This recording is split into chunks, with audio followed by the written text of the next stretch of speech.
हमने अभी तक इंटीग्रल ट्रांसफॉर्म्स पढ़े थे। अब हम शुरू कर रहे हैं इंटीग्रल इक्वेशन। जैसा आपको पता ही है, आप पढ़ चुके हैं सेकेंड ईयर में डिफरेंशियल इक्वेशंस। डिफरेंशियल इक्वेशन में डिफरेंशियल कोफिशिएंट्स इन्वॉल्व हुआ करते थे। इंटीग्रल इक्वेशंस में इंटीग्रल साइन इन्वॉल्व होगा। तो इंटीग्रल इक्वेशन हम किसे कहते हैं?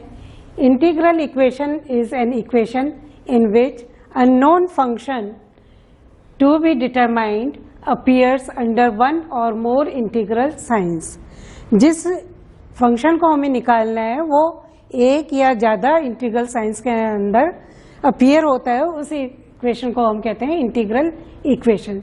जैसे कि gx is equal to F x plus lambda integral a to b K x T G T D t, इस तरह की इक्वेशंस को हम कहते हैं इंटीग्रल इक्वेशंस। हम यहाँ दो तरह की इंटीग्रल इक्वेशंस पढ़ेंगे, दोनों ही लीनियर पढ़ेंगे। अभी पहली इक्वेशन है Volterra integral equation. An integral equation is said to be Volterra integral equation if the upper limit of the integration is a variable. अगर ऊपरी लिमिट इसकी वेरिएबल है तो हम इसको कहते हैं वोल्टेरा इंटीग्रल इक्वेशन। एग्जाम्पल है alpha x g x is equal to F x plus lambda times integral a to x k x T G T D t. ये इक्वेशन कहलाती है वोल्टेरा इंटीग्रल इक्वेशन। इसमें a constant है, f x, alpha x और k x T, ये तीनों functions जो हैं वो नॉन फंक्शंस होते हैं। जी एक्स जो है वो अननोन फंक्शन होता है जो कि हमें निकालना है। लैम्डा नॉन जीरो पैरामीटर है जो कि रियल या कॉम्प्लेक्स हो सकता है। तो इस तरह की इक्वेशन को हम कहते हैं Volterra integral equation of third kind. अब इसके स्पेशल केसेस हैं, जैसे कि पहला केस है when alpha is equivalent to zero. If alpha is equivalent to zero then the unknown function g is appears only under the integral sign. केवल integral sign के अंदर अननोन फंक्शन जो है वो अपीयर होता है, क्योंकि इधर लेफ्ट हैंड साइड वाला जीरो से मल्टीप्लाई होने की वजह से हट जाता है। तो यहाँ इक्वेशन हमारे पास रह जाएगी F x plus lambda integral a to X K x T G T D T is equal to zero. ये कहलाती है Volterra's integral equation of first kind, जहाँ की alpha is equivalent to zero. Second case है when alpha is equal to one. When alpha is equivalent to one then equation first involves the unknown function g both inside as well as outside the integral sign. यानी integral sign में भी होगा और बिना integral sign के भी g function उसके अंदर अपीयर होगा। उस इक्वेशन को हम कहेंगे Volterra equation of second kind. यानी G x is equal to F x plus lambda times integral a to X K x T G T D T. This is the Volterra integral equation of second kind. Third case is when alpha is equivalent to one and F X is equal to zero. F X तो zero हो जाए और alpha x जो है वो one हो जाए, तब इंटीग्रल इक्वेशन बच जाती है हमारे पास G x is equal to lambda integral a to X K x T G T D T. This is homogeneous Volterra equation of second kind. तो आपसे क्वेश्चन जो है एग्जाम में इनकी डेफिनेशंस में पूछी जाती है कि वोल्टेरा इक्वेशन की आप डेफिनेशन दो, या फर्स्ट काइंड की पूछ लेता है, सेकेंड काइंड की पूछ लेता है, तो ये डेफिनेशंस भी आपको याद होनी चाहिए। अब दूसरी टाइप की इक्वेशंस जो हैं वो है Fredholm integral equation.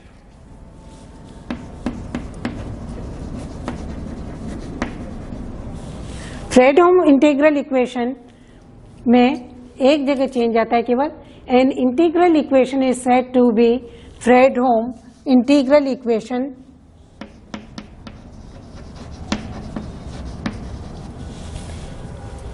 if the upper limit of the integration is a constant।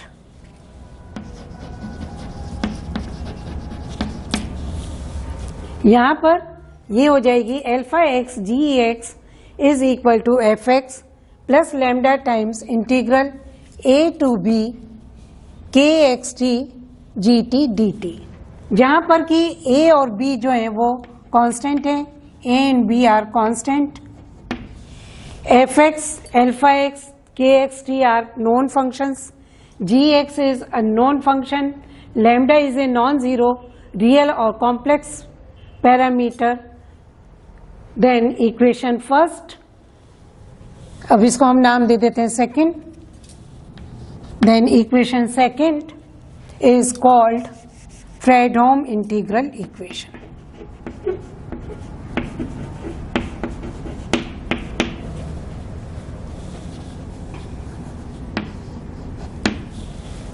दोनों इक्वेशंस में केवल एक अंतर है, एक में अपर लिमिट जो है वो वेरिएबल है, दूसरे में फ्रेडहोम में ये कांस्टेंट होती है.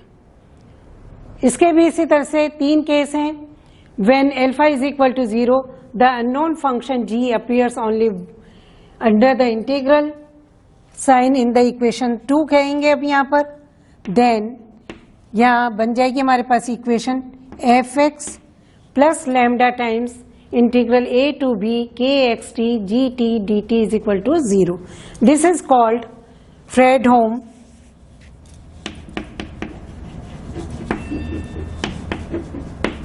integral equation of first kind. ये first kind की हो जाएगी. When alpha is equivalent to 1 then the equation 2 involves the unknown function g both inside as well as outside the integral sign. Then gx is equal to fx plus lambda times integral a to b kxt gt dt. This is called Fredholm integral equation of second kind.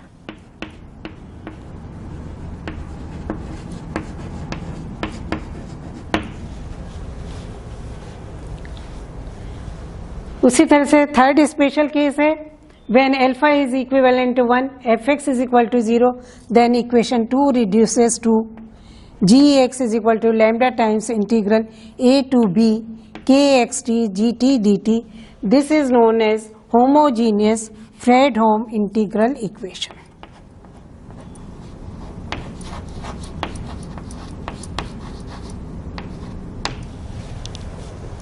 तो आपके पास दो तरह की, तो पहले integral equation हो गई Fredholm और वोल्टेरा इक्वेशन. वोल्टेरा में अपर लिमिट जो है वेरिएबल होती है, फ्रेडहोम में कांस्टेंट होती है. फिर इनके तीन स्पेशल केसेस होते हैं. पहला होता है when alpha is equal to 0, तब फ्रेडहोम इक्वेशन हो जाती है फर्स्ट काइंड की. सेकंड केस हो जाता है अल्फा इज इक्वल टू 1, तब ये हो जाती है फ्रेडहोम या Volterra equation of second kind. और तीसरा केस हो जाता है when alpha is equal to 1 and fx is equal to 0, तो इक्वेशन हो जाती है होमोजीनियस इक्वेशन हो जाती है ऑफ सेकंड. अब हमें इस पर बेस्ड क्वेश्चंस करने हैं. Show that the function gx is equal to 1 is a solution of the Fredholm integral equation gx plus integral 0 to 1 x e raised to extreme minus 1 gt dt is equal to e raised to x minus 1. अगर ये इसका solution है तो हम left hand side में इसकी जगह 1 रख देंगे as gx is equal to 1 is a solution. So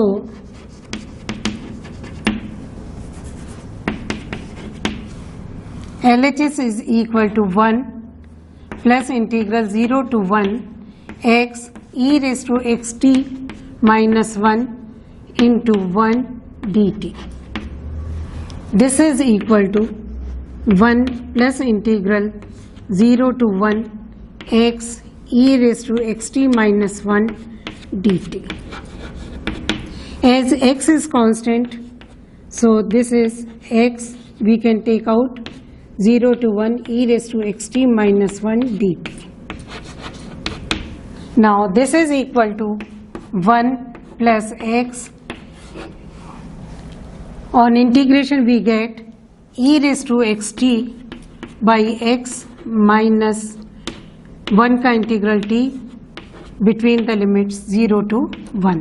So this is equal to 1 plus x integral e raised to x by x minus 1. Now put the lower limits. So e raised to 0 is 1.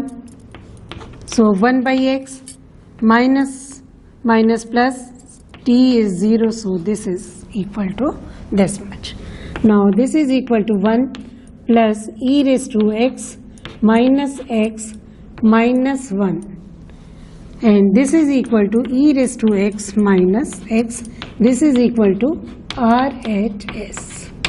So gx is equal to 1 is a solution of the given Fredholm integral equation.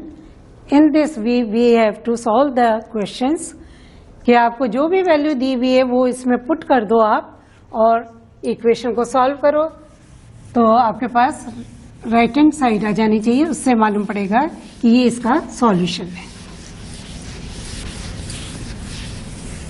Now the question is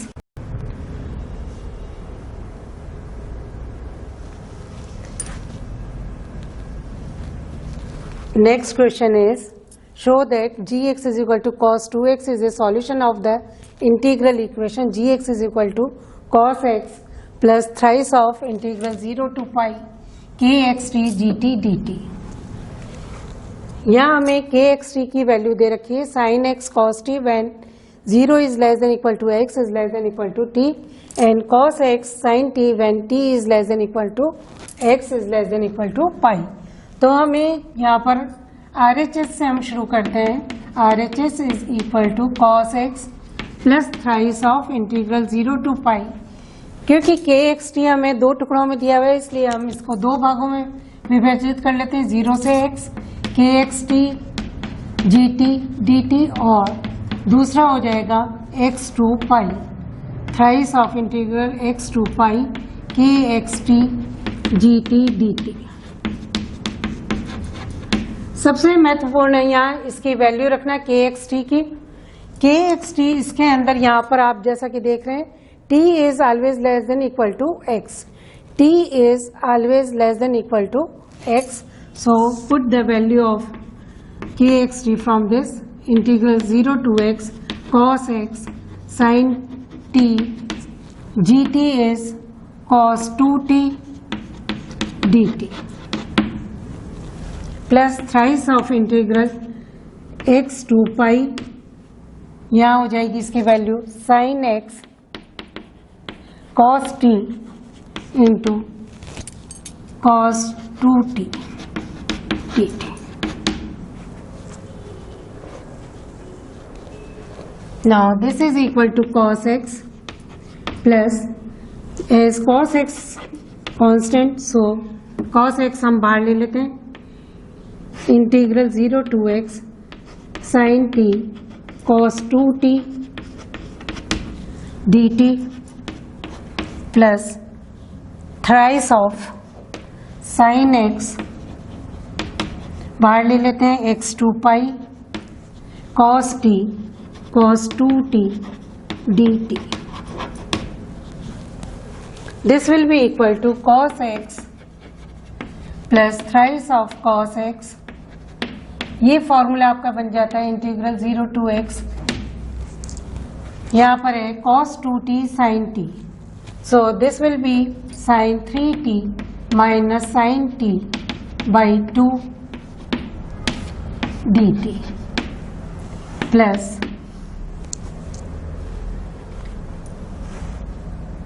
integral 3 sin x 0 x to pi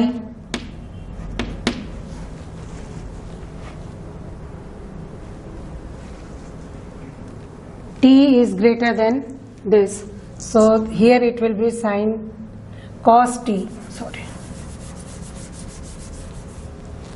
here t is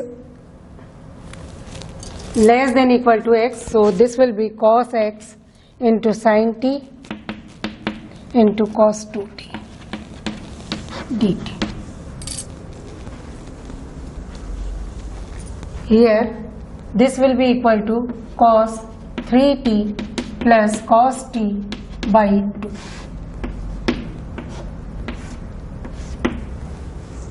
dt, and this is equal to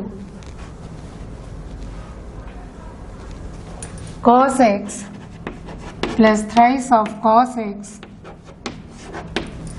sin 3t का integral हो जाएगा cos 3t by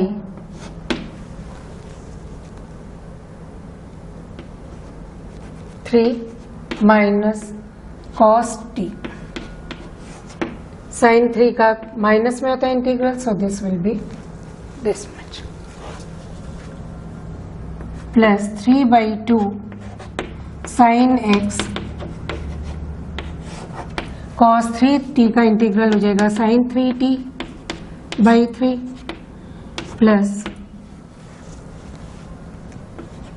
sin t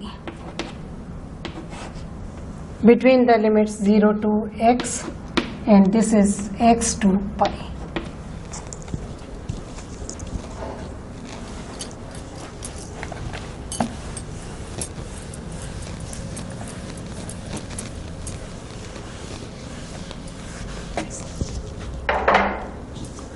This is equal to cos x plus 3/2 cos x,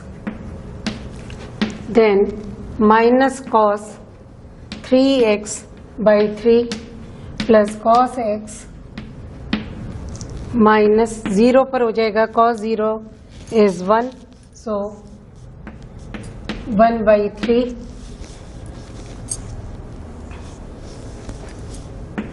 minus cos 0 is 1,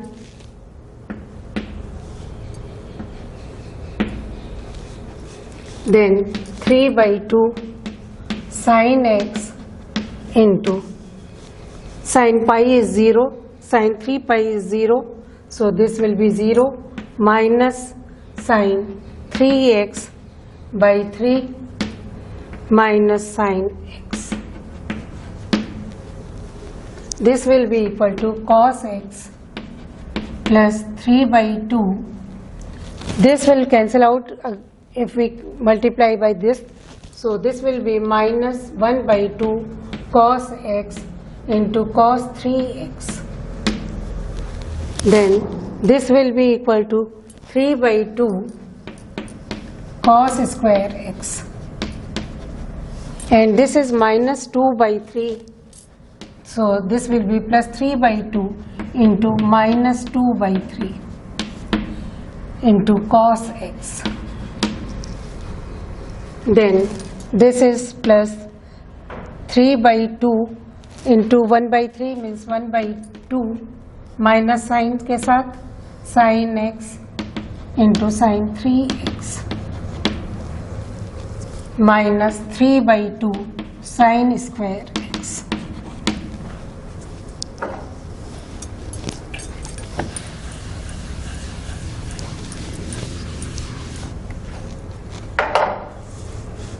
This is equal to cos x minus 1/2 cos x cos 3x minus 1/2 ये और है plus sin x sin 3x, then plus 3/2 cos square x minus sin square x